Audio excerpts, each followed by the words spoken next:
Welcome, everyone. Thank you for joining us for today's webinar. Connect with the campaign for grade level reading on social media.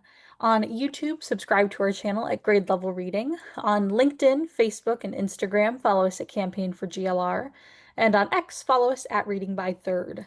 Please use the hashtag Learning Tuesdays and tag us to tweet anything you learned from today's webinar, and we'll be sure to reshare. We encourage you to post any questions, reflections, or observations on social media. Once again, I welcome you all to today's webinar. My name is Sierra Sanchez, and I'll be behind the scenes helping to produce the conversation. Before we jump in, I wanted to take a moment to acknowledge our enterprise and programmatic funders, as well as our individual donors. Your support not only allows us to hold these vital conversations, but also helps us create meaningful opportunities to share insights, foster connections, and build the CGLR community. I also want to give special thanks to our Leo sustaining sponsors. With your support, we are able to hold these weekly learning and engagement opportunities webinars, and we are very grateful for your support as we have another exciting conversation today. I also wanted to share a few housekeeping tips before we jump in. We encourage you to introduce yourself, so please use the chat box at the bottom of the screen to share your name, your city or your state, and your organization. Be sure when responding to select everyone so that we all know who is here, and feel free to share your thoughts and insights throughout the duration of the webinar in the chat box.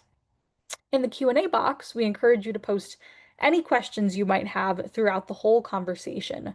Our moderator, John Gompertz, will be working today to make sure that your questions are answered throughout the entire webinar. So as questions come to mind, we encourage you to post those in the Q&A box where both our moderator and our panelists will have access to see those. The webinar is also being recorded and live streamed on Facebook. A link to the recording, as well as all slides, bios, and resources from all of the panelists, will be shared in a follow-up email to all who registered. And lastly, we'll be posting a brief on-screen poll during the final portion of the webinar, and highly encourage you to respond. This helps us with our commitment to continuous improvement. And lastly, before we jump in, I just wanted to highlight some of our upcoming webinars. Next week, we have an exciting doubleheader, starting with a peer exchange learning conversation at 12:30 p.m. to learn how early relational health brings together research, understanding, and practice to support children.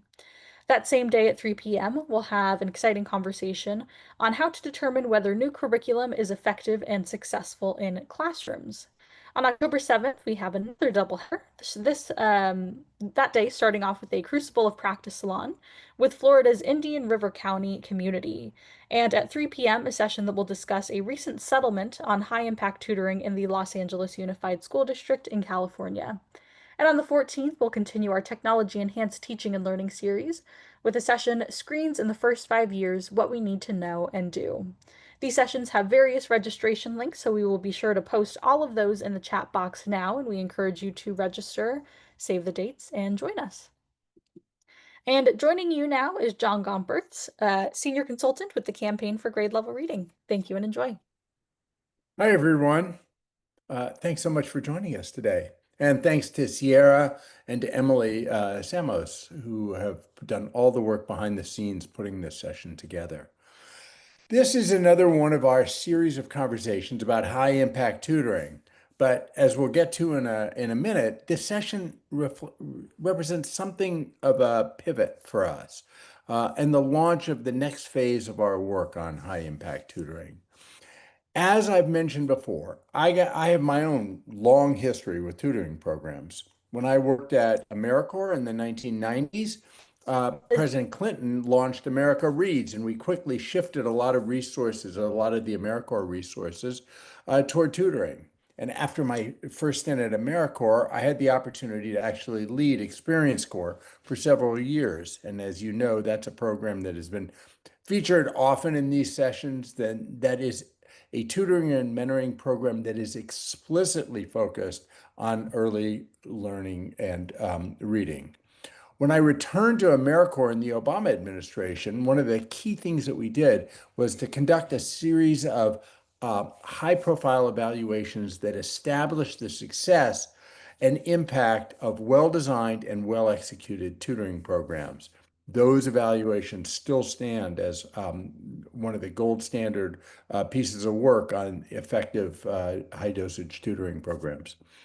In fact, the power of well-done tutoring is part of what brought me back to the campaign for grade level reading. It's an issue that's close to my heart.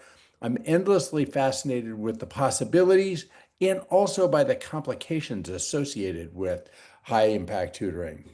Now, look, the campaign remains fully committed to high impact tutoring as a central strategy for accelerating equitable learning opportunities and outcomes. You know, we've devoted a lot of time and energy to exploring and advocating for high impact tutoring. In the past, we've been focused on encouraging folks to learn about high impact tutoring as a way to get more people and places to adopt this strategy. We're heartened by more and more places, including many that are represented in the CGLR network, have moved in that direction, and there's been significant investment over the past few years. Now, as mentioned, we're going to become beginning a little pivot in our conversations about impact tutoring, from learning and adoption to successful implementation over time. You know how some things we cook are simple. They're essentially add water and stir. Well, that's not the case with high impact tutoring. Quite the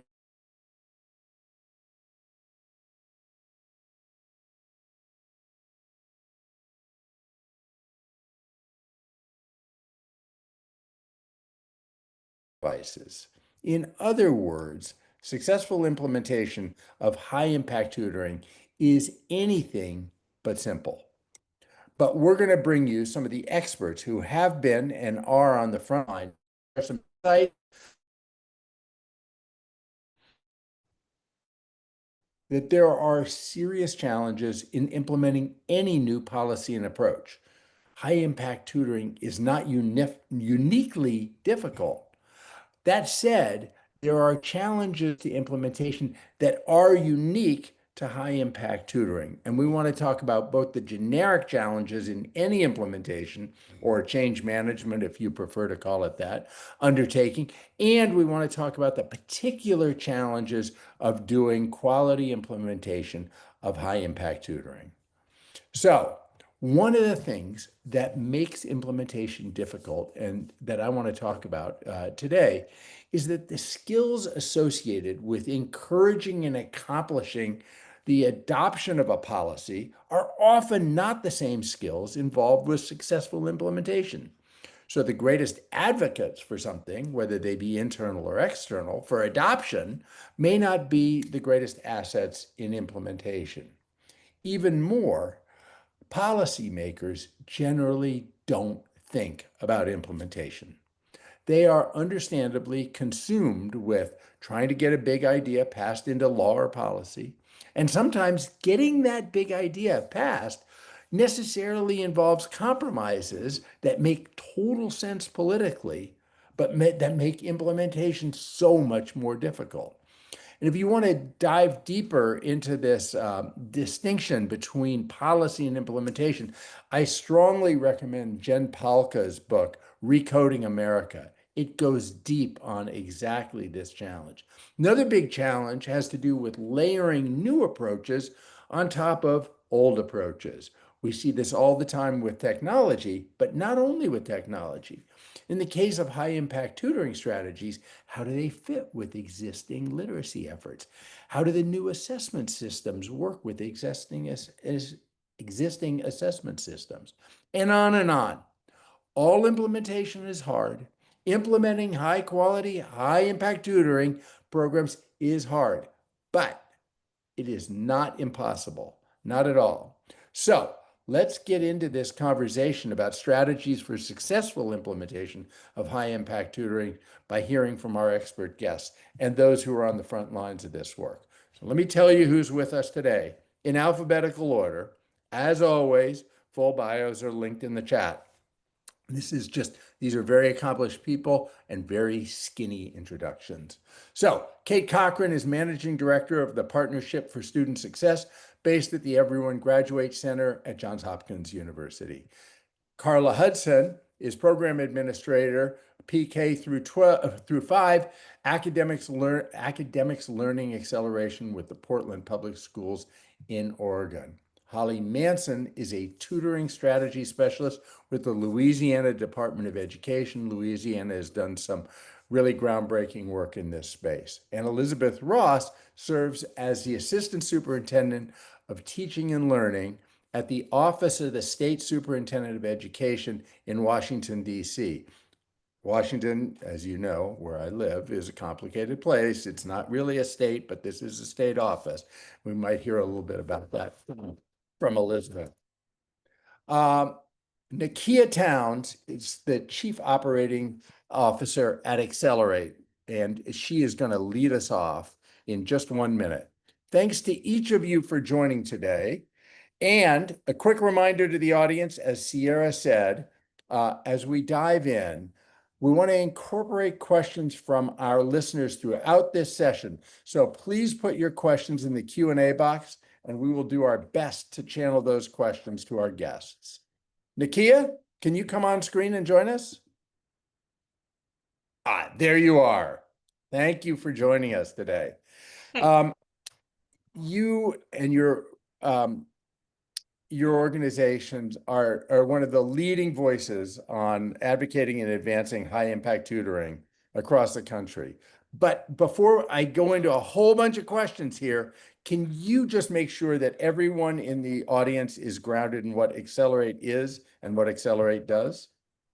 Sure, John. So Accelerate, we are a startup nonprofit founded in the wake of the pandemic, and we exist to dramatically improve student outcomes at scale by turning evidence into action. We're a hub that really advances what works and that we partner with states to scale proven evidence-based practices that deliver measurable gains for students. We do that through aligning research, policy, and practice, and that we want to try to turn evidence into measurable progress to help students. We have noted that high dosage tutoring, high impact tutoring has one of the strongest evidence base. So it is one of the first learning interventions and initiatives that we have focused on since the founding of Accelerate post-pandemic. Awesome. So I know you have done and you're still doing a lot of advocacy around policy and adoption of high impact tutoring as a strategy. You've been remarkably successful. So congratulations on that work and thank you. Now I gather you're thinking more and more about what successful implementation looks like. Can you tell us a little bit about the research says is needed for implementation that works so that tutoring efforts are successful, not only in getting implemented, but also in accelerating student learning? Yeah, so this is one of the reasons why we refer to John high impact tutoring as high dosage tutoring, because we want to focus people on one of the key components around implementation, and it is dosage. Time and time again, the meta analyses that have been done, research from Matt Kraft, from our managing director of research and evaluation, Dr. Matthew Steinberg, and others, we consistently find that in order to drive the learning gains, high dosage tutoring needs to be sustained over time to accomplish 30 to 50 hours of tutoring for students. And in most cases, that's at least 10 weeks, at least 3 times a week of tutoring sessions. So that's the first implementation point, that you have to do it with intensity. This is not something that you can occasionally or inconsistently offer to students and expect to see the learning gains. So that's one of the big things that we focus on. And of course, to be able to accomplish that inside of the school day, which is also a big component of what we focus on, you have to be intentional around all of the pieces, all of the enabling conditions. We produce annually a synthesis of lessons learned with Mathematica. We recently released the one for 23-24 school year earlier in the spring. And one of the things that we noted, that the enabling conditions have to be there. And by that, we mean scheduling, we mean physical space, we mean the coordination between the tier 1 classroom teacher being able to identify the students that you want to prioritize price for high impact tutoring, which means aligning it with your tiered support structures, MTSS, RTI.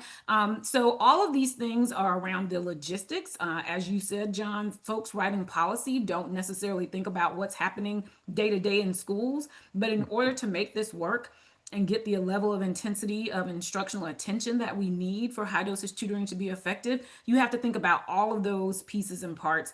And the most successful places that we've seen with implementation means that there is someone in that school who wakes up thinking about the high impact tutoring program and how the students are going to be able to receive the services at the dosage level that would make a difference, and to really be able to progress monitor that with data throughout the year. Data also being very important, that in order to be able to in real time make adjustments, you have to know whether students are tracking towards your expectance around attendance and that dosage, so that you can intervene and be able to adjust in real time so that students get the supports that they need. So you just really, that was so helpful, Nakia. You just laid out some of the things that are so, it's just so easy to say. And it's so hard to do. I was, with my fingers counting off you need space, you need transportation, it's a lot to do this all right. So I mentioned in my opening comments that this distance between, oh, we should have a high dosage tutoring program and the reality of implementing that.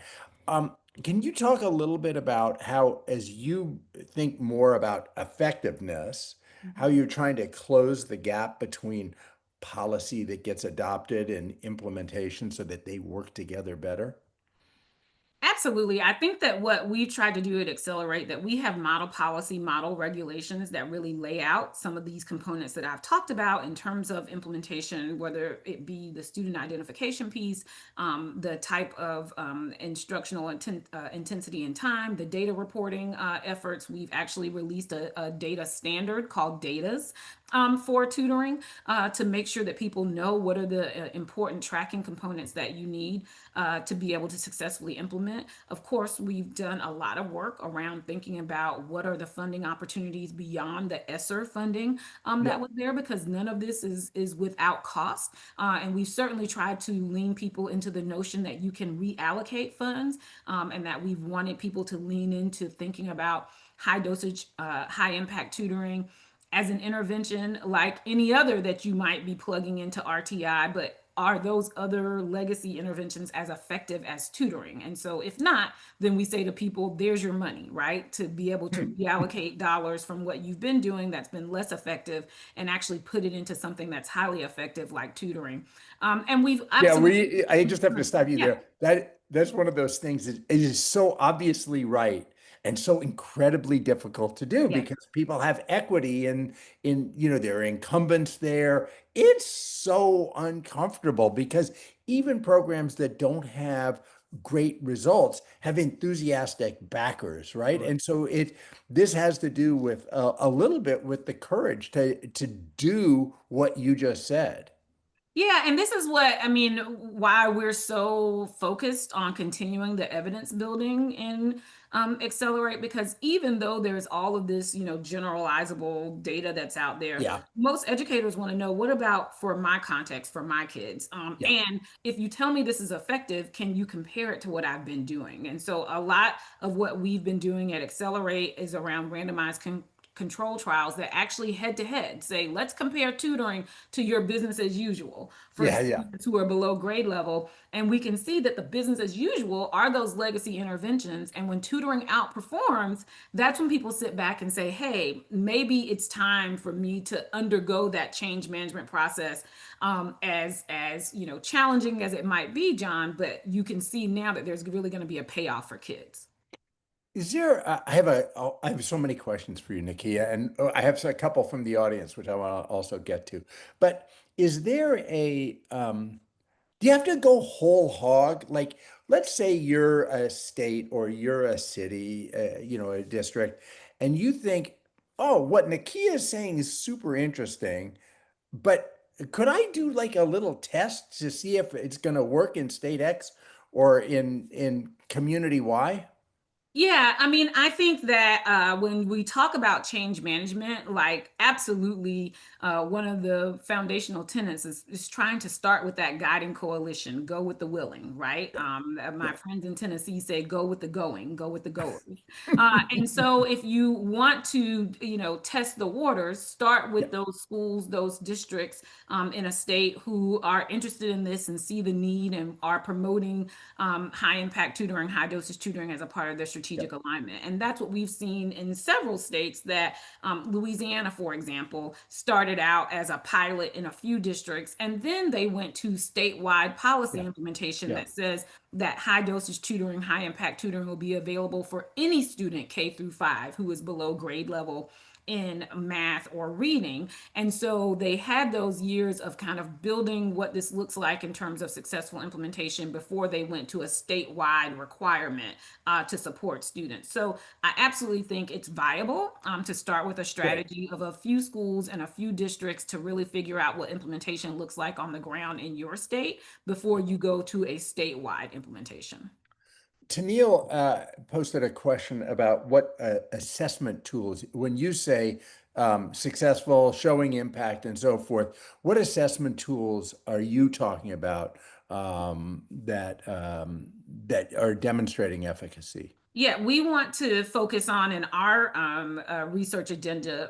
We're looking at national norm referenced assessments and or state assessment outcomes. So when I talk about impact and efficacy, I'm Yeah. talking about using NWEA MAP, using iReady, using DIBBLES in the early grades for foundational literacy, using state outcomes on assessments for third through fifth grade when those pick up, and for states who have statewide screeners in K2 to K3, we use those as well. So we're not talking about curriculum embedded assessments, we're talking about external assessments where you can make comparisons across different curricula, different grade levels, and that we know we've got a valid and reliable assessment. Gotcha. Gotcha. Talk for a second about the importance of alignment with the underlying approach to literacy, the Absolutely. This is so instructional important. alignment. Instructional coherence. Like Yeah, good. we have been talking about more and more instructional coherence when it comes to high impact tutoring as well.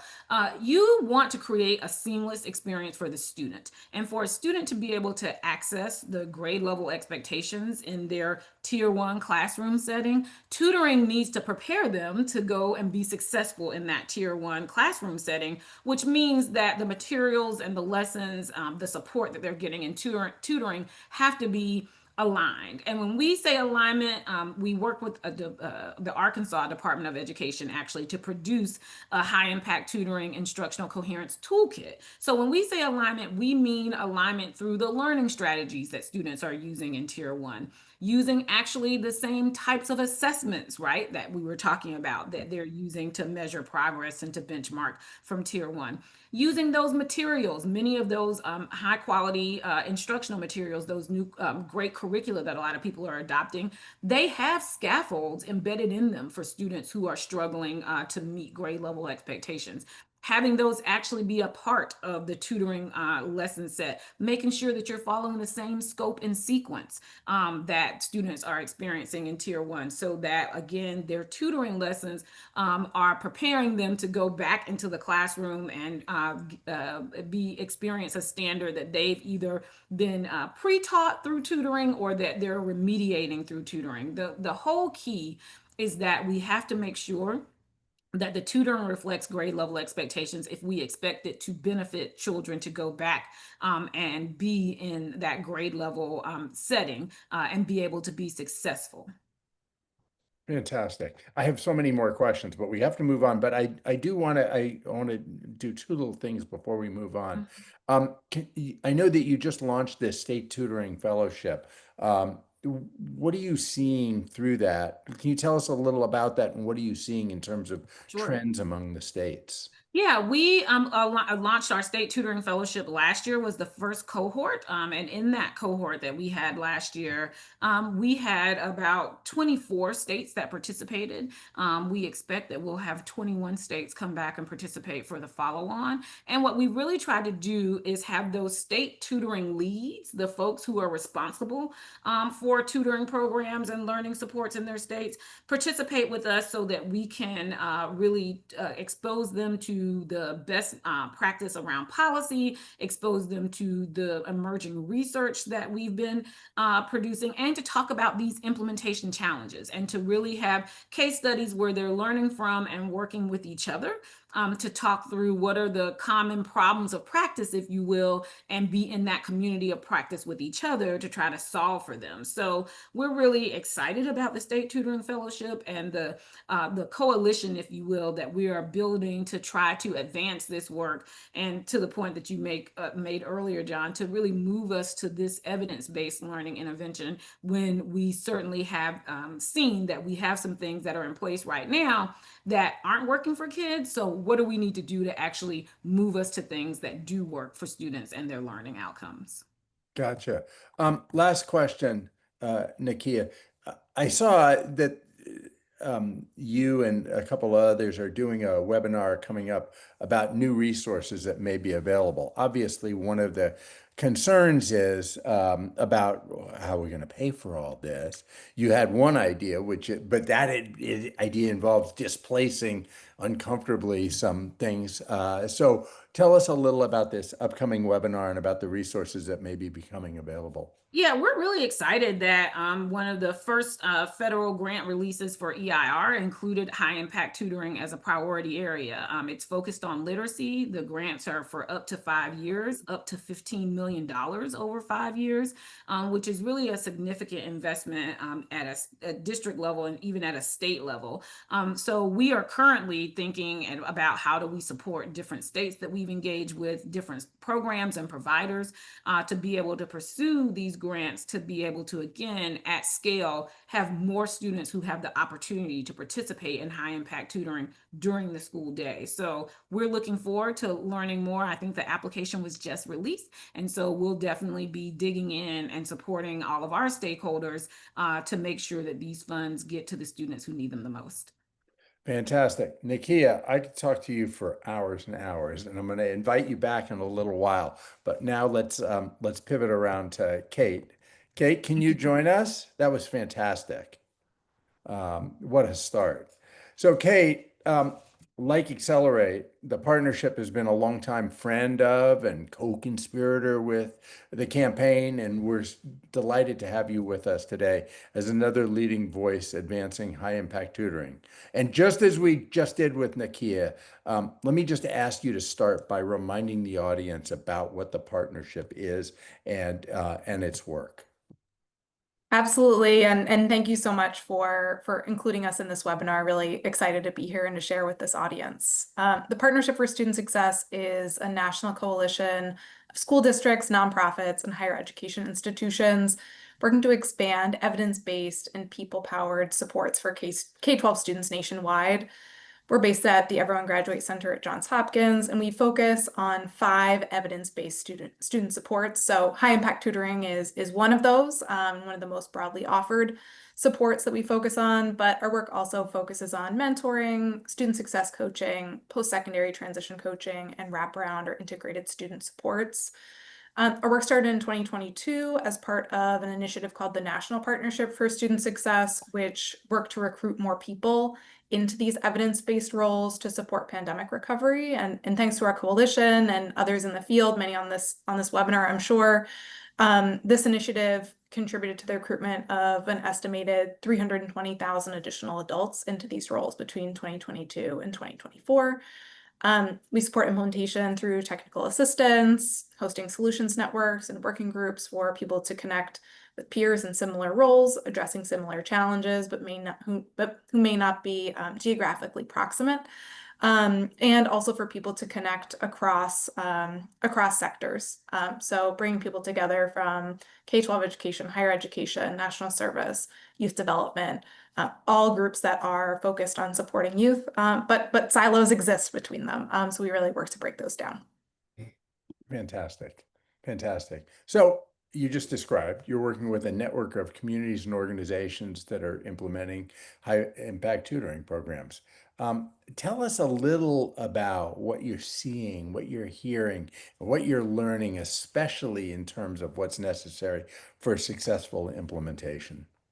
Absolutely. So just to build on what Nakia shared, high impact tutoring is challenging, but it does remain one of the most effective academic interventions and we know that schools can do it. I'll share a little bit more shortly about some evidence that we have, but we know the schools can do it. But we know that that in order for this to be effective, there have to be key components in place. Dosage, as Nakia shared, trained tutors, consistent relationships between tutors and students over time, use of high quality instructional materials aligned with the school day. When we started this work, a few years ago, a lot of the focus in the field was around the importance of this consistent tutor to student relationship, which remains a priority. And I think many around the country have kind of come around to this and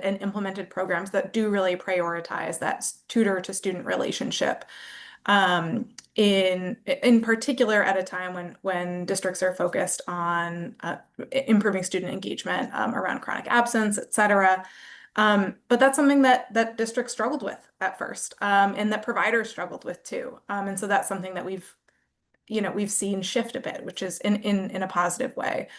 And as Nakia shared, what we are seeing also is that a focus on dosage really is a priority for folks in our network right now. At a time when, as we think about change management, tutoring, of course, there are people like Experience Corps or organizations like Experience Corps who've been doing this for a long time, but many people implementing high impact tutoring really are still in the early years of doing this work. And it's just starting to become kind of part of the fabric of how they do school in a way that takes time. But we're starting to get there, which is exciting. And we're also starting to see states and district prioritize this spending on this, even after the end of the American Rescue Plan dollars, which shows that people are prioritizing this and believe it to be important and effective. Kate, I think you make just a really important point on where we are in the arc of implementation. This is still, for many, early days, and those early days are hard and confusing, and there are plenty of missteps involved. And that doesn't mean it's a bad idea. It just means it takes a while to fiddle with the dials and get it all right. So I think that's really important. Um, Tell us a little about what you're hearing um, from folks in your network about barriers or roadblocks or complications that folks are experiencing most often. Absolutely. So we conduct a survey. We've done it for the last 3 years with the RAND Corporation of a nationally representative sample of school principals. And this year we were able to ask a number of questions about barriers to implementation, which we weren't able to ask in past years. And while the report on this data from the spring of 2025 won't be out until October, I can preview some of the findings, which I think might be relevant here. Yeah. In terms of we asked principals about barriers to implementation of that range of evidence-based student supports that I shared. So this is high impact tutoring or high intensity tutoring, among other kind of similarly complex supports that require multiple partners, buy-in from a lot of different stakeholders to manage time and the schedule, et cetera. And principals reported a pretty wide range of barriers that prevent more students from receiving these supports. And so we didn't ask about quality, but we asked about percentage of students in your school who are getting the services that they need. And the biggest barrier that principals reported, the two biggest barriers were funding and staffing, with about half of principals reporting that funding and staffing were their biggest challenge. About a third reported scheduling challenges, as we started to discuss, and about a third noted lack of student interest or engagement, or parent or guardian reluctance, and a quarter noted limited awareness of available services. So there's a range of barriers here, all of which are kind of provide a window into you know, what folks are going through at the school level. And we've started to think about, now that we have this information over the last month or so, how we can support schools and districts to overcome these barriers. And then just one other thing I wanted to share that I think is an interesting finding from the survey is that, like with any intervention, there's tension between scale and quality, particularly in the beginning and particularly in a time of limited resources. So we asked principals how they would prioritize if they had additional funding, either expanding the number of students who receive high intensity tutoring or other evidence-based supports, or improving the quality of existing programming by reducing caseload. And about 2/3 of principals indicated that they would prioritize serving more students over improving the quality of existing programming. And when you have a decision between serving more students, or it's a really hard choice. And it's hard to tell which is the right one. And I'm sure it's not the same in every community. Yeah, let's remember that comment for when we have our state and local experts. I'm a huge fan of principals, I have to say. And I wonder if you asked other partners whether they'd identify principals as an obstacle for a successful implementation. Because principals have a lot of things to do and a lot of masters to serve. It's a complicated role. I wonder that too, about how various different audiences would respond to these questions, and I'm sure we'd get a range of different answers. Right. Someday maybe you'll get to ask that too. Right. Um, I'm curious how you're seeing the market for high impact tutoring right now. I mean, you started the partnership actually with the federal government, but tutoring doesn't appear to be a priority of the current administration, though this new funding availability may suggest otherwise. Um, I'm curious how you've been able to sustain your partnership, and what you're saying to folks in your network who are believers but may be facing funding challenges. Absolutely. So in terms of sustaining the partnership, we got feedback from our coalition that they wanted it to continue.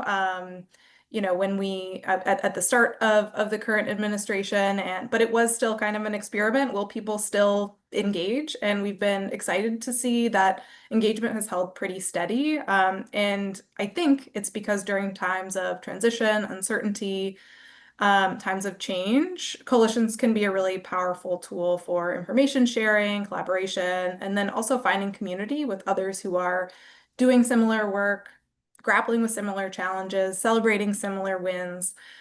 So we've been excited to see people to continue to engage in this work.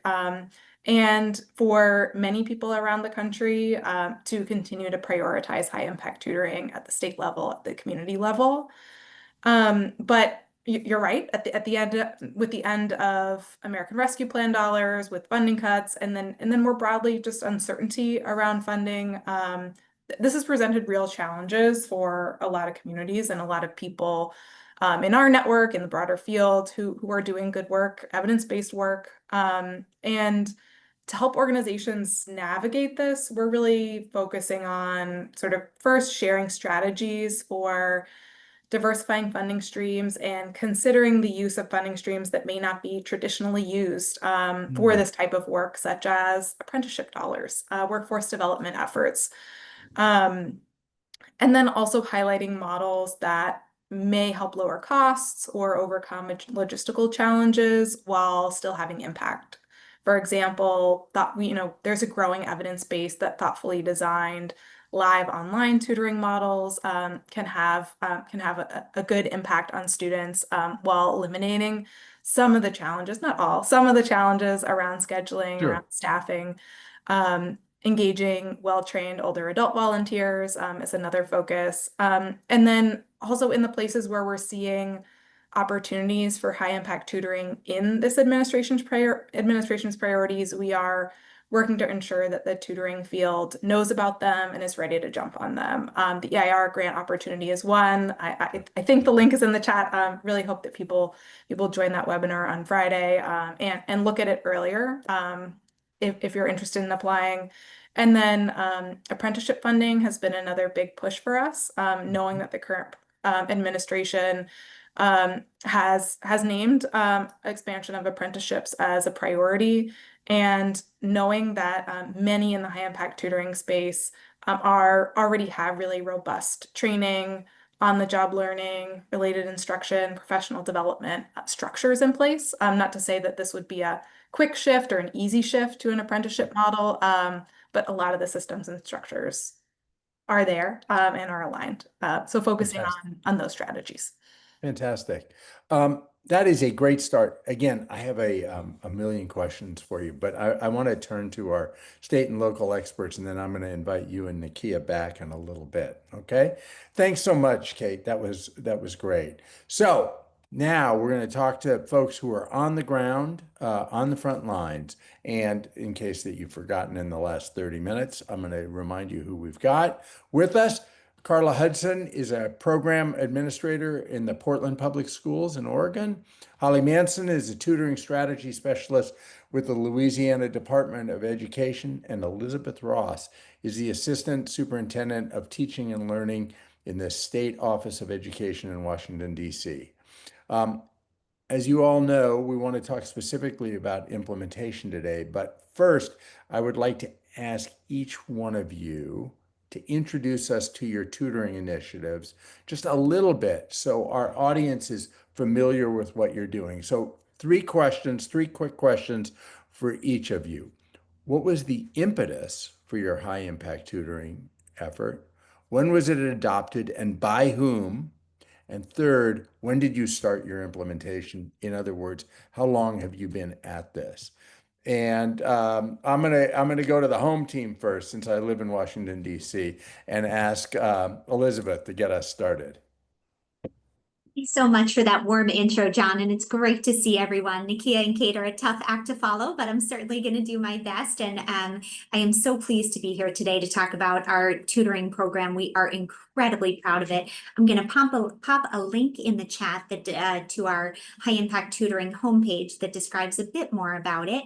And John, in direct response to your questions, we started our program in response to COVID. There were so many challenging things about the pandemic period, but taking advantage of this huge influx of federal funding was the silver lining or the sparkle side of that moment for our city state. And as of course everyone on the call knows, Washington D.C. is not yet a state. However, in many respects we function like a state education agency. We have there are a couple of intricacies and anomalies about the way that we function, but in regard to our federal funding, we serve as the pass-through entity for our LEAs. So we invested the largest share of our federal pandemic funding and in 2021 launched our high impact tutoring program. We launched it through the Office of the State Education, and we did it with a strategic supports partner, a community-based organization that we could work with that enabled us to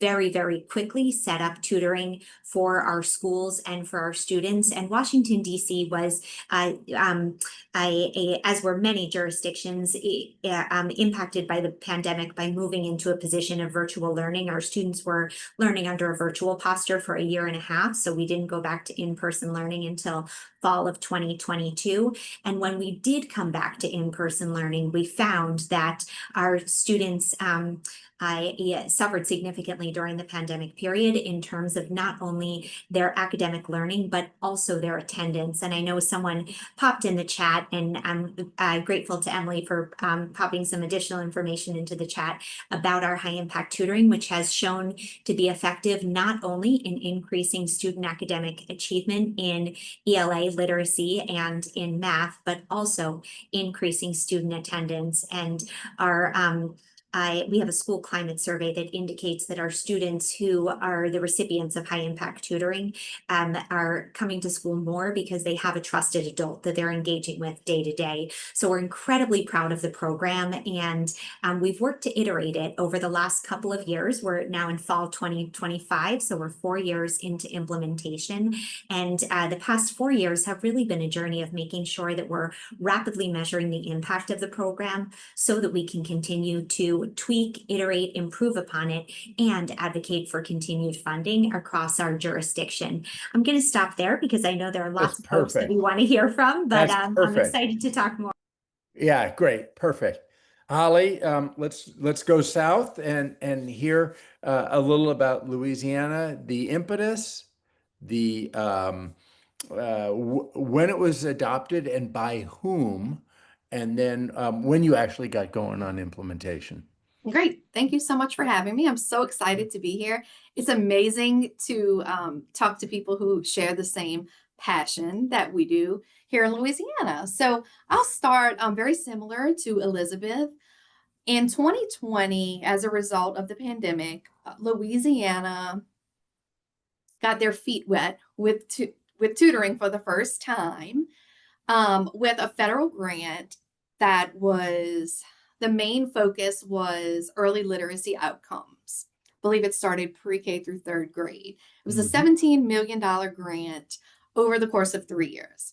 The challenge was everybody had money at that time. Funds, we were in a very different place then in 2020 than we are right now.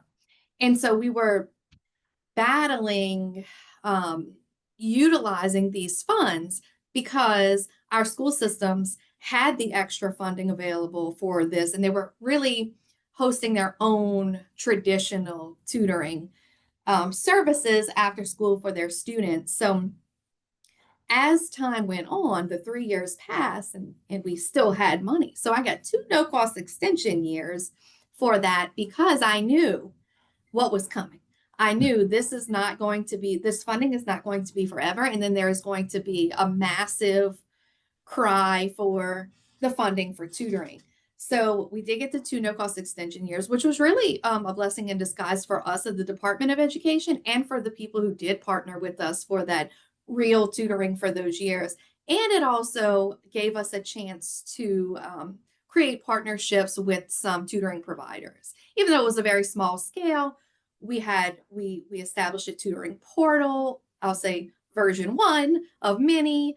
So we got to start small. And then, like Nakia said, we got to go with the going. I like that one. We had a small pocket who had some experience with tutoring on the school side and on the vendor side. So then from there, 2 pieces of legislation were passed.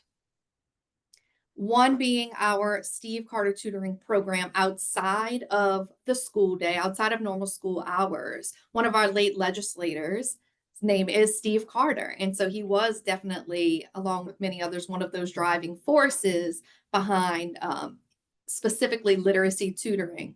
And so legislation was passed there, which leads me to Act 771 of the 2024 legislative session, which is, it was mentioned already today, our mandated law that all students who fall below proficiency on the early literacy screener or our statewide LEAP assessment in literacy and math must receive high dosage tutoring.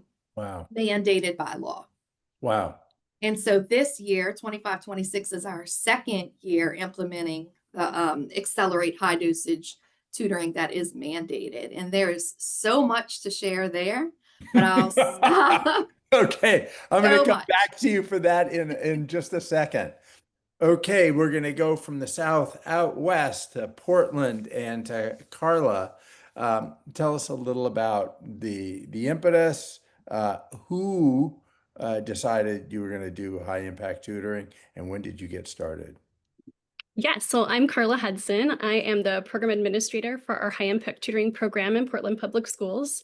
PPS is the largest school district in the state of Oregon, and we serve about 43,000 students. So our high impact tutoring program began as a response to the pandemic in 2021 when our learning acceleration team was created, and we were charged with creating a high impact tutoring program. In our initial design, we started very small. We served students in grades 3 through 5 who'd experienced unfinished learning during the pandemic. And we really wanted to fill those gaps in understanding for foundational literacy skills, because these were students who were out of the classroom for nearly 2 years, and they missed that in-person instruction and foundational literacy. So we started as an after-school program, and we used our licensed teachers who were familiar with the students as our tutors. We piloted at just 5 schools with 60 students. But over the course of the following 2 years, we continued with this after-school model with our licensed teachers, and we expanded to 20 schools, providing 350 student seats. And then our third year, we expanded to 46 schools, providing 550 seats. But in that 23-24 school year, we knew we were up for some really significant shifts for our programming and high impact tutoring. Our first shift we had to do was funding. We knew ESSER was sunsetting and that was coming to an end, but Oregon had created an early literacy success grant fund. So we knew we were going to have funding, but it would shift from serving students in grades 3 through 5 to our earlier grades, focusing on early literacy. We really wanted to continue with that internal PPS program using our staff and in-person tutoring. So we had to identify high quality curricular material that we could use with our kindergarten through 3rd grade students. We wanted to make sure we had explicit systematic phonics instruction and also a curriculum that aligned with our core reading program to provide that curricular cohesion that's so important for our students. So we partnered with the Oregon Department of Education and Oregon State University's Advanced Literacy K-8 initiative. And we developed an internal program for high impact tutoring that includes our diagnostic assessment, our progress monitoring, all of our data collection tools, and tutoring curriculum and resources. It was all housed on a website with our end users in mind. So we wanted our teachers and our tutors to be able to access this, to give that diagnostic assessment, and then point and click on the resources that were available. We piloted that in the summer of 2024, and we fully implemented in the 24-25 school year. So that curriculum is now an open resource for the state of Oregon and for broader use. And I believe the link is available today. Current day, we have made additional program shifts. So our funding is now, we use general funds and Oregon's Early Literacy Success Grant Fund, but primarily our funding came from Portland Public Schools Fund for PPS Schools. It's a parent group that leads district-wide fundraising, and so far they've deployed over $1 million. And they've invested in high impact tutoring, supports for math, and for our school food pantries. We soon will be incorporating funds from the CLSD fund. That's that Comprehensive State Literacy Development Grant. Our programming now takes place during the school day, 3 days a week, 3 to 5 days a week, I should say, for 30 minutes for 3 10-week cycles over the course of 30 weeks. It is implemented during our What I Need block, or WIN block. That's 30 to 45 minutes a day where we accelerate learning and offer tier supports, and it's integrated into all of our schools' daily schedules. We're now serving schools, 55 schools, so nearly every elementary school and K-8 school in our district, serving over 1,200 students in grades K through 4. And we have multiple models because we needed to grow our program. So we've continued our internal PPS tutoring program in both English and Spanish. And we have contracted partners that provide in-person tutoring at 30 of our schools. We're piloting an AI program in 10 schools. And then our internal PPS program is at 15 of our schools. Wow. Okay, fantastic. Very, very, very impressive and very, very helpful. You talked about the initial plans, each of you did, that you made and how you started to roll out your programs. And we know it's important to make plans, and we know it's important to be ready to adjust, both to take advantage of opportunities, as you guys mentioned, and to maneuver your way around unexpected barriers. Um, what are the key things that have happened, you would say, since you got started that required major adjustments in your approach? Holly, you want to start us out on that? Sure. One thing that happened that caused us to really have to adjust and think outside of the box is this legislation for our accelerated high dosage tutoring was passed in, if I recall correctly, it was June, and school starts in August. And you And were supposed to start right away? and we did start. That was last year. We did do this. And so, you know, everybody felt the anxiety of everything down to the master schedule was already created and had to be adjusted. Yeah. Wow. All of those things. So we took year one because it had to happen so fast, and we tried to be as proactive as we could. Timelines are always stressful. They happen very fast. There's not a lot of time to sit on anything. And so what we did right away is we created a workbook. The workbook mirrors what school systems have to submit to us in our grants management system that we don't have control over the opening date.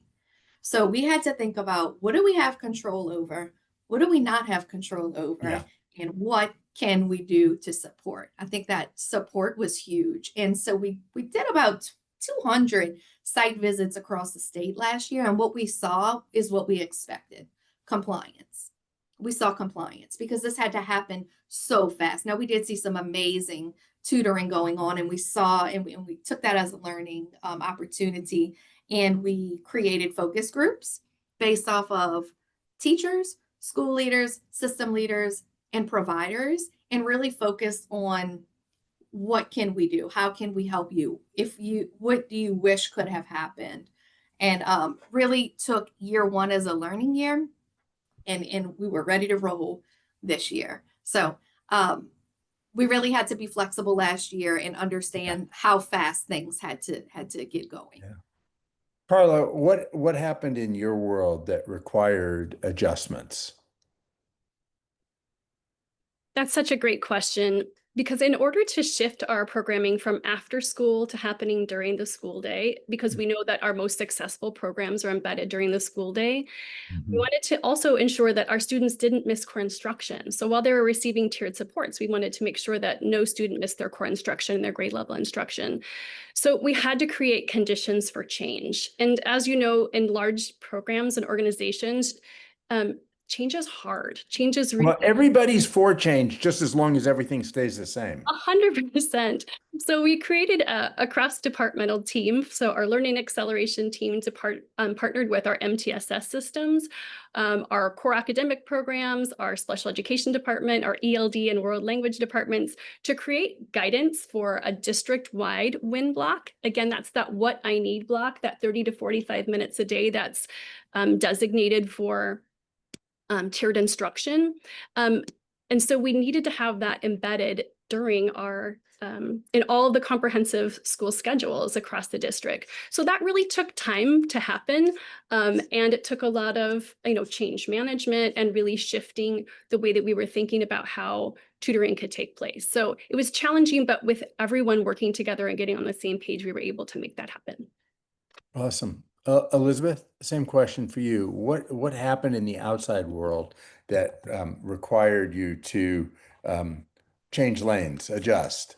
Yeah, thanks so much for the question, John. You know, among the biggest challenges that we've bumped up against is funding sustainability. As I mentioned, we started this program with pandemic era funds. We had intended to continue to spend those funds through late liquidation. A late liquidation was abruptly halted mid-year this year, and so we very quickly had to make some pivots to ensure that we were able to sustain the funding that the federal funding that we had dedicated towards our tutoring contract providers, and we did that through local funds. But even more long-term, as we had anticipated, of course, the fiscal cliff coming with the end of the pandemic era funding, that late liquidation was designed to soften that landing for us. But even in the absence of that, we very quickly, early on in 2021, worked to seed the field with a wide variety of providers here in the district. And so we funded high impact tutoring through a series of contracts. The contracting providers then worked with our local educational agencies and a strategic supports partner to design the high impact tutoring program for that local educational agency and for that school through a series of design sprints. And we realized over time that once that capacity was built, that those tutoring providers were here on the ground in DC, had their business licenses, were used to working with our schools, that we had an opportunity to decrease costs, increase buy-in from our local educational agencies, and ensure that high impact tutoring remained embedded as part of the school day by shifting the funding mechanism from contracts to external providers to through a granting mechanism to our local educational agencies. And by doing that, we were able to hit on those three verticals: decrease costs, ensure sustainability, and ensure that our local educational agencies had more skin in the game because they were going through the grant making process with us. However, the grant making process in its first year of implementation took longer than the contracting process. So we had to work again very quickly to provide supports to our local educational agencies to ensure that they were able to meet the recommended dosage rates, because many folks across the country, we've seen significant differences in efficacy of high impact tutoring based on the rate and dosage at which our students receive that tutoring. And so, it truly is a hallmark of our system that it has very high quality data collection and then is able to leverage those data in order to implement and iterate quickly. And in doing this from a big picture perspective, which I'm so lucky enough to have at the state level, we actually have set up an ecosystem that is doing exactly what we want our LEAs to do, our schools to do, and ultimately our students to do, which is implement something, review the data, and then learn from it. And so we've really set up a learning community here of our high impact tutoring that models the action that we want happening on the ground in our schools. But it takes a phenomenal team in order to make this happen. Yeah, that's fantastic. So impressive. Look, I want to ask each of you to name some of the challenges that you face, because you guys are being so smart about how to do this, and it's really impressive. And I think for a lot of people in our audience, it's important to hear just named what the challenges are. Now, look, I think about barriers or roadblocks as things that people put in your way to slow you down. And I think about challenges as stuff that exists or happens in the world that makes it harder to execute. So here, I don't want you to name people who are being difficult. That's not helpful. I want you to focus on what I would call challenges and ongoing. What do you see as the biggest challenges for ongoing implementation? And Carla, you have not gotten the first swing yet, so I'm going to give you the first swing now. Well, thanks so much. So I think sustainable funding continues to be a problem with high impact tutoring. We are reliant upon grant funding, so you don't know how long your funding will continue. I would say also when scaling, in maintaining the quality of our programming. So we know we can do well on a small scale, but how we serve kids broadly, I think, continues to be a challenge. And one that we have to keep coming back to in our continuous improvement planning. Great. Good answer. Holly? Challenges, continuing challenges. Yes, well, I think that we all agree on the limited funding Yep. being a challenge. So I'll just hit on that really quick and then I'll move to another challenge. Not like I told you how fast we had to launch 24-25 high dosage tutoring. Not everybody used their funding. And so we deducted that much from this year's allocation. And we are holding that for the willing party for things such as RCTs and outcomes-based contracts and things like that, because we have a group now, we have a large part of the state who's like, this is great, this is amazing, we want more, what can we do? To where we've had to even make that part competitive, which is great. But also Louisiana is unique because if you've ever been here, you know anything about Louisiana, we have very rural areas, You bet. lots of suburban, and lots of urban areas. And so I think the first reaction of a lot of those LEA leaders were, what does this look like for us? We're different. This isn't going to Sure. work here for us. Sure. And so I think maybe it was already dropped in the chat. If not, it'll be dropped now. We have an Accelerate High Dosage Tutoring School System Implementation Guide. And this is a really wonderful resource. And what we did is, I told you our year one, our very fast year, we also behind the scenes took that year to work on everything that we could to make it better for the next year, to move more from compliance to quality. And so what this guidance document does is we invite every school system to have a one-on-one meeting with us, because everybody in Louisiana is so different. And when I meet with people outside of Louisiana, they can't understand, how did you meet with everybody? Why did you meet with everybody? Just have a webinar. We tried the webinar, but everybody is so unique here that it really wasn't beneficial to do that. But what remained constant is the structure or the bones of the law, the high dosage tutoring law. So that doesn't change.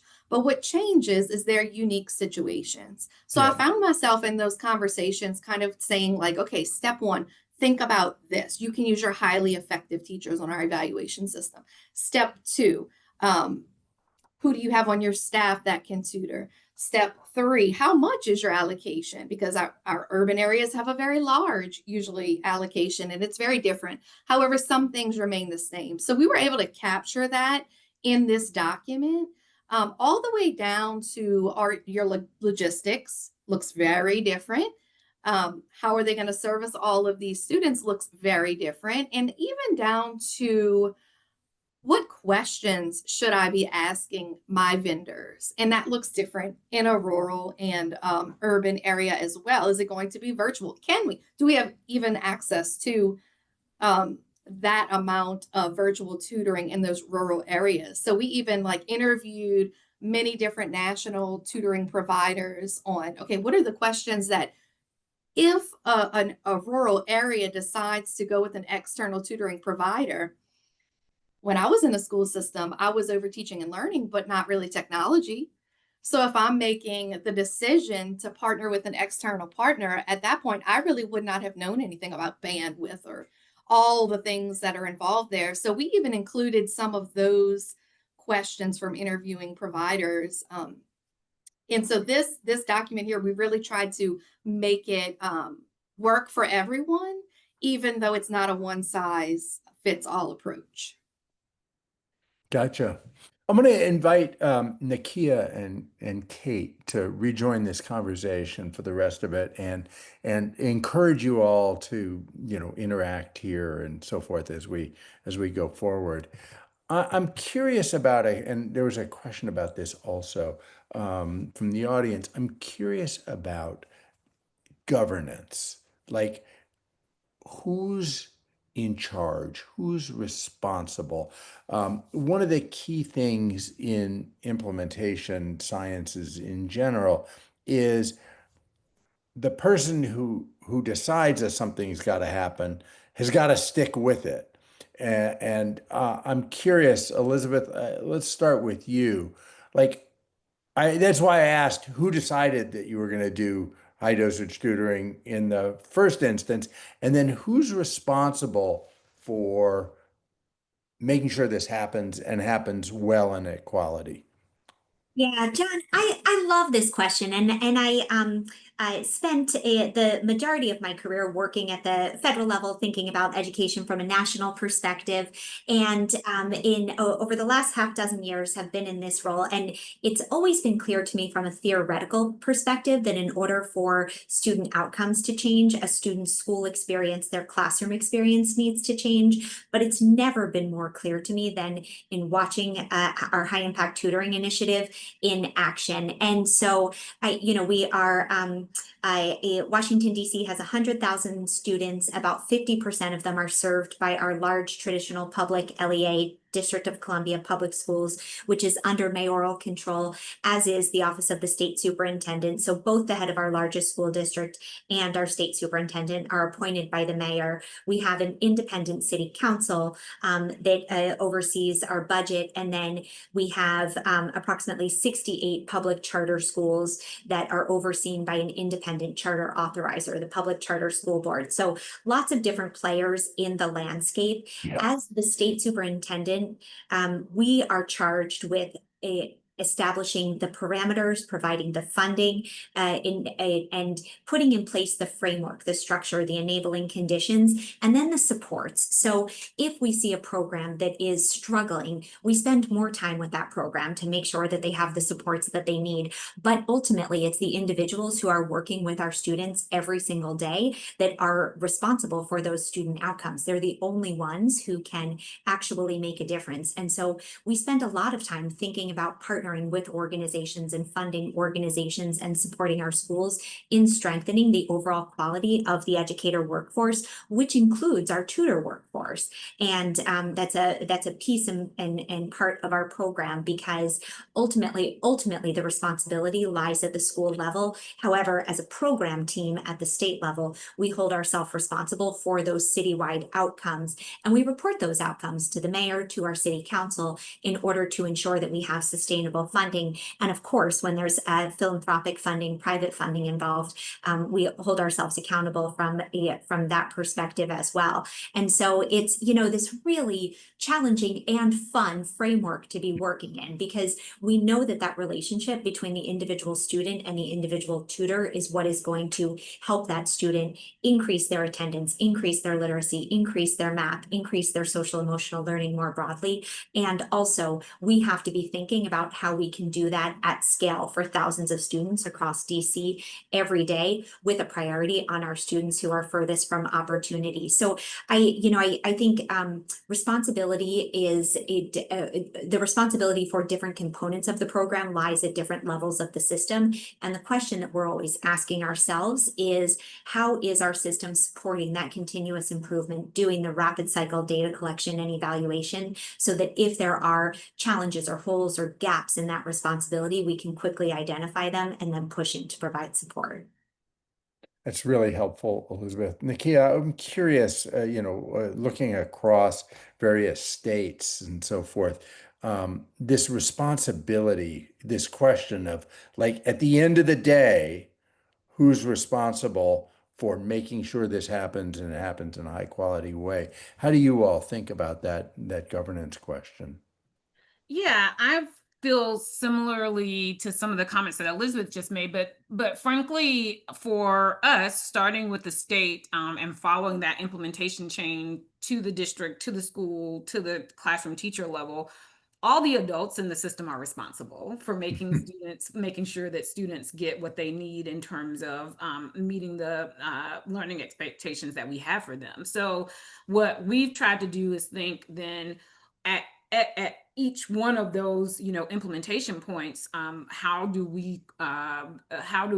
can we use that leverage to make sure that student experience is happening in the classroom? And so at the state level, we feel very strongly that the regulatory frameworks, the funding formulas, the planning and guidance that we are able to leverage, as well as, the policy or statutory guidance. And then at that point, it's for the district to take and start to think about implementation, similar to Holly describing what they do for districts in terms of the accelerate plans that they need to use. And then from the district level, being able to support principals to have the staff on site at their schools to be able to actually implement this on the ground and bring those plans to life. So we think all the actors have a role to play in terms of making sure that the student experience is what we want to see, to be able to improve the student learning outcomes in the way that we know is so important for all kids, but particularly those kids who are furthest from opportunity.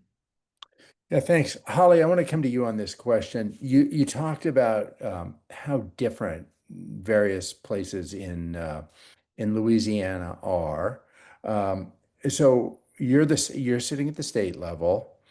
You are trying to make things happen in all these different places. When you think about districts, who do you want to see at the district level who says, I've got this, I'm on this, I'm responsible?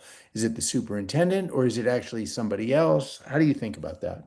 Yep, that's a great question. And we spent a year working on that as well. I would say the school system superintendent is usually not the one that Okay. we work hand in hand with. Across our state, they have a lot of flexibility.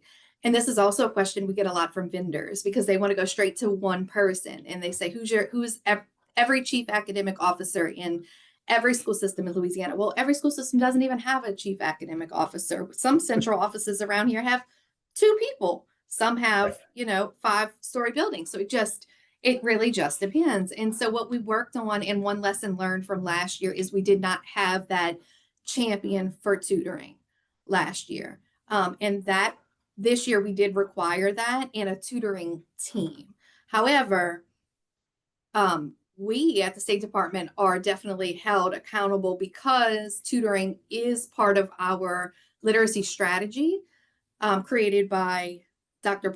Brumley. Our tutoring initiative is part of that literacy strategy. So if things aren't moving in our school systems, we're held accountable. Superintendents are held accountable, but then there is somebody else who's usually what I recommend in these one-on-one meetings and in this document that we shared is that it's really a partnership between somebody in curriculum or teaching and learning and then some type of federal programs person. The names might be different in different areas, but that's who I need to connect with, because to get it right, you have to have knowledge around your core curriculum.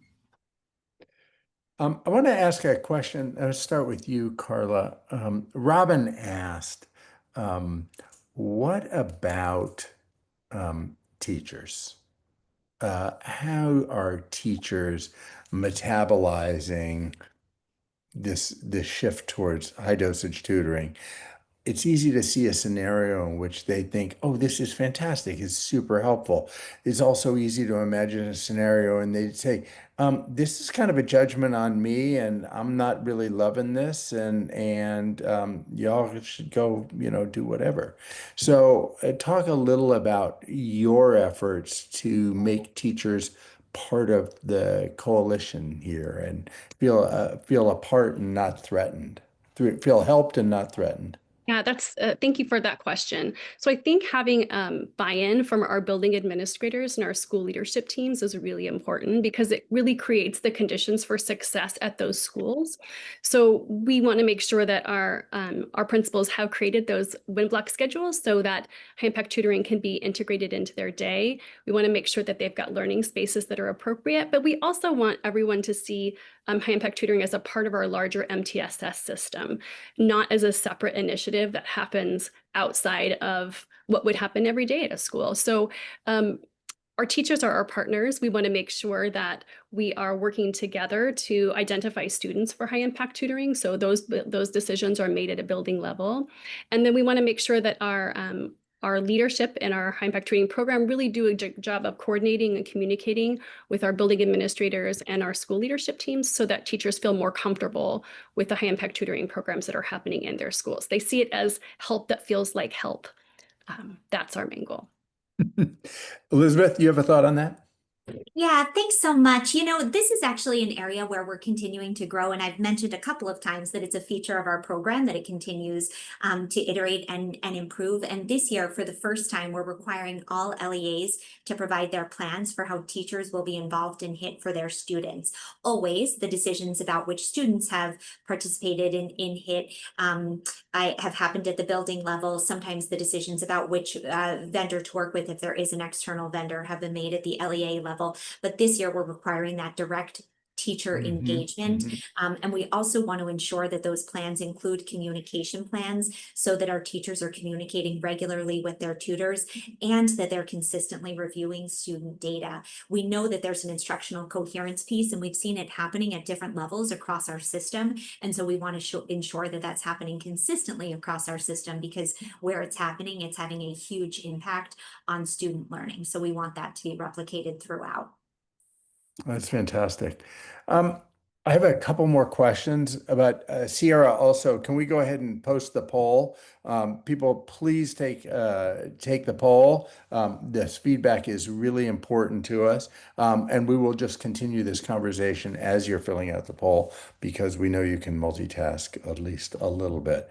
I have a whole bunch of questions that I want to get to, and we won't get to everything, obviously. But I'd like to ask all of you. You talk about sort of the time of implementation and that it takes time. A lot of people who are listening are probably really early in this process. So if you were to name the one single thing that is most important to get most right at the beginning, what would that one single thing be? Holly, I'm going to start with you and then I'm going to zoom around. But you had to do this under extreme time pressure. So you had to prioritize like what was the most important thing to not mess up or to get really right. What would you advise people to really zero in on? Get this right, and then you can work around that. That is a tough question, but I'm going to think back to last year in that crunch time. And it was that we had to know without a doubt that sacred time in the schedule when this was going to happen during the school day consistently. I'll stop with that. Okay, great. Kate, from what you've heard from people in your network, the number one thing to get right at Jump Street. Having the people in place to actually do it. You can have a great model, but if you don't have trained staff, it will not be effective. And systems to measure your effectiveness may not This feel like the priority day one, but as we go through implementation, you have to be tracking, have the data. Yeah. Gotcha. Carla, what would you say? The most important thing to get right at the jump. I think it's your initial program design and to go ahead and give yourself permission to start small and also give yourself permission not to go it alone and lean into expert partnerships.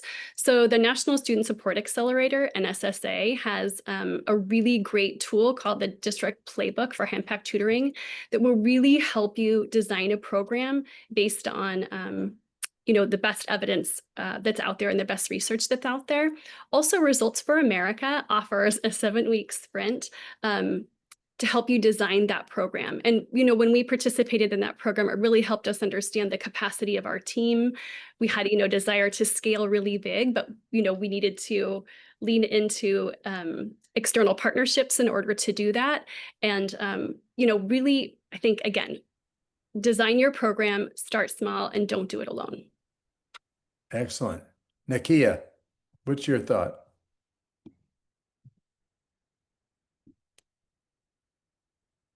Coming off mute. One sec. Everybody wait. Should I come back to you in a sec? Okay, Elizabeth, the one thing to get right. Yeah, thanks for that. I mean, for us, it's data collection. It is no exaggeration to say that in the absence of high quality, rigorous data collection that we could use for a wide variety of stakeholders, we would not still have a high impact tutoring program here in DC. But we have a high quality internal data collection, and we worked with a high quality external evaluator to quickly evaluate those data and to provide us with some great early results that we were then able to use to turn into funding to sustain our program over time. That's fantastic. Nakia, did you find okay, well, Elizabeth, while you were looking for the mute button, Elizabeth built a spectacular bridge back to you because you are so interested in the assessment piece of this. And we have a couple of questions about assessment and how folks are using assessment.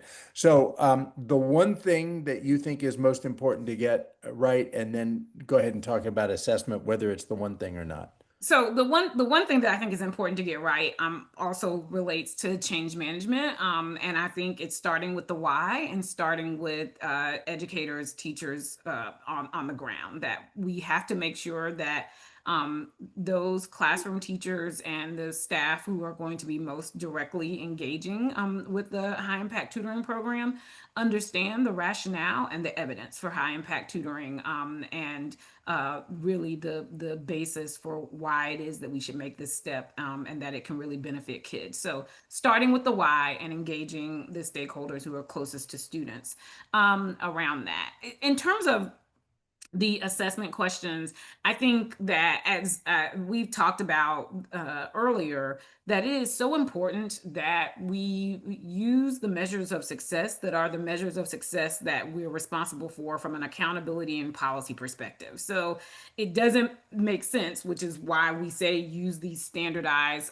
methods of assessment to ultimately judge program evaluation and impact, because it doesn't make sense to use an assessment that actually isn't the one that you're measuring student progress on, right? So that's why we say use the state assessment, use the benchmarks. In the meantime, in between time, in terms of progress monitoring and what you're doing in terms of formative assessment and things of feedback that you're getting along the way, absolutely use formative assessment tools, formative assessment checks that go between the high impact tutoring program and the curriculum based, assessments that you have in tier one. But ultimately, to evaluate the impact of the program, you really need to be utilizing an assessment that's standardized, and that is the assessment of interest in terms of how you measure accountability and impact in your state.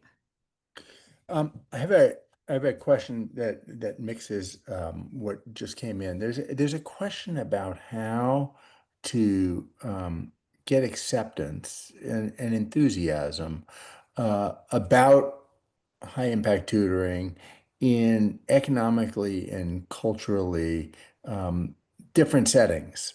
Um, we know there are people who have greater levels of trust and lesser levels of trust for a whole bunch of complicated reasons in school systems and what schools offer.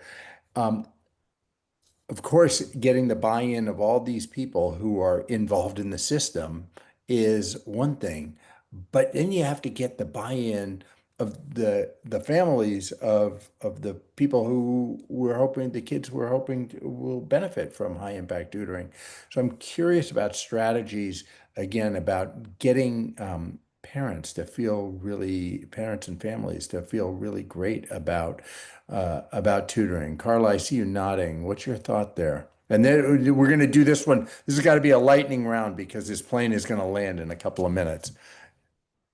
We found with our initial piloting of our high impact tutoring program in the summer that parents were really eager to have high impact tutoring as a part of their child's day.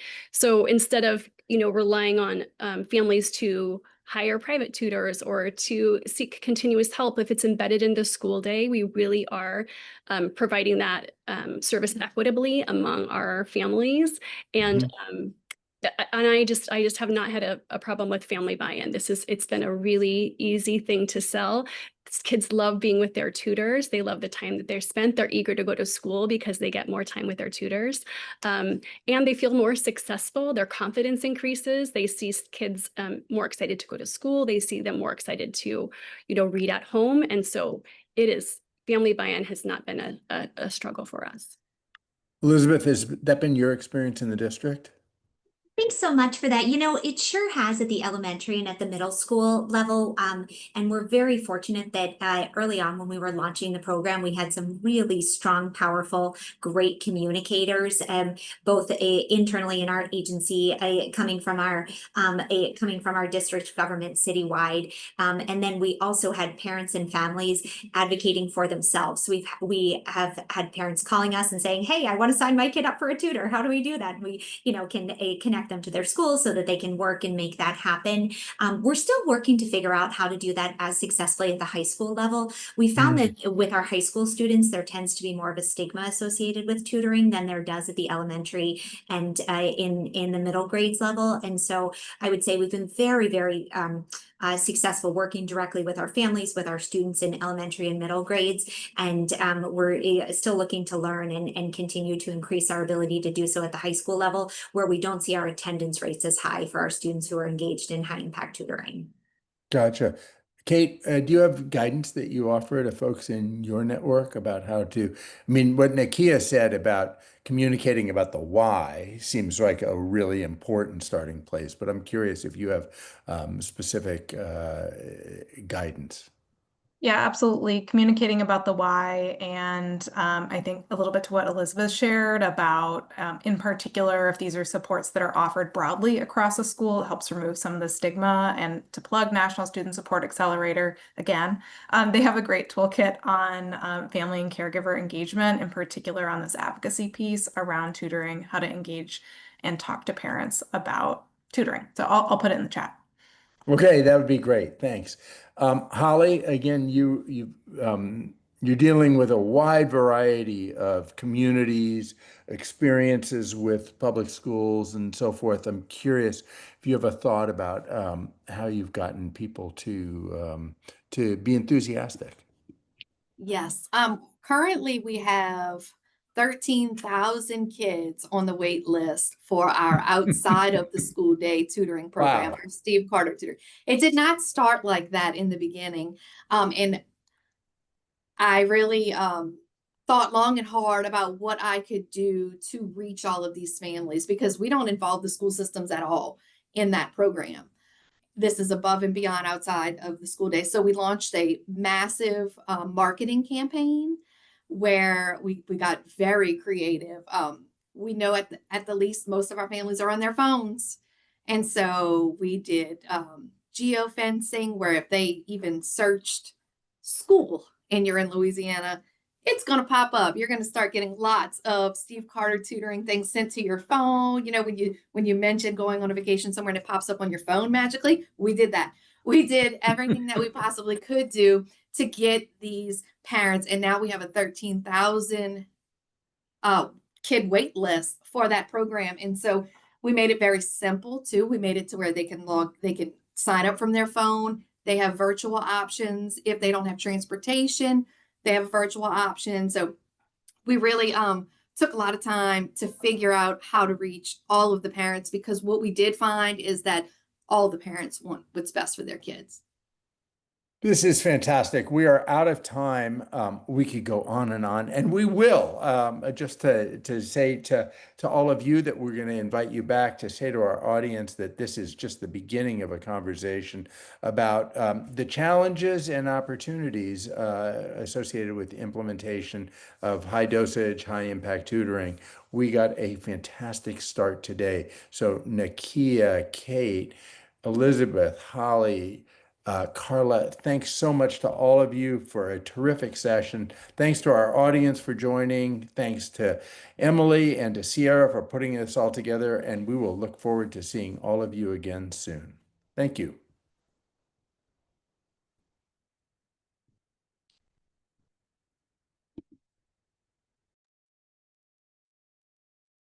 We're just sharing our upcoming sessions as you all log off. So please plan to join us next week and the week after and into October for all of the great sessions we have lined up. And I'll add my thank you to all of our awesome speakers and to John for his, once again, incredible moderation. Thank you, everybody. Have a lovely evening.